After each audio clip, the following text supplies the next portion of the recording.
Hello, this is Rosa again. In this course, level 5, we're going to learn about secondary dominant chords. You notice that this is a circle of fifths. I've only listed some chords here because these are the chords that we're going to study. C7, G7, D7, A7, E7, and B7. And these are all dominant chords. In a circle of fifths, on the left side, you see the diatonic chords. On the right side, you see the C7, D7, A7, E7, and B7 written outside the key of C. These are secondary dominant chords.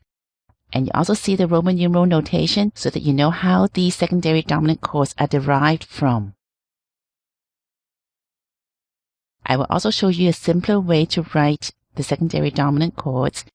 And you will know that the secondary dominant chords resolve counterclockwise in the circle of fifths. On the right side, I've simplified everything for you. You will notice that this circle of fifths is very different. I've notated all the 7 chords here for you.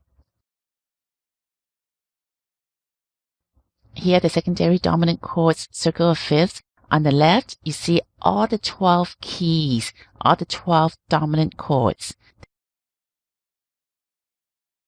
These are the dominant chords you will find in the key of C.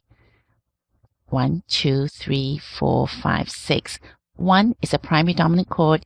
The other 5 are secondary dominant chords. Why do we want to put secondary dominant chords into our song?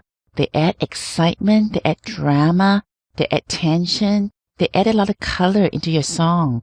You're going to learn how to put these dominant chords into Away in a Manger. You're going to learn where to put in D7. They don't always fit. You're going to see how the secondary dominant chords resolve just like the diatonic chords. You're going to find some tones that will clash with these dominant chords, so you want to avoid them. And to add more drama into your playing, I'm going to teach you the walking bass. You're going to learn when to walk up and when you can walk down. And most important, you're going to find places where you can do contrary motion. And I'm going to teach you a thumb trick so that you know how to rock and swing your walking basses so that it'll give you more movement and more drama and excitement into your playing.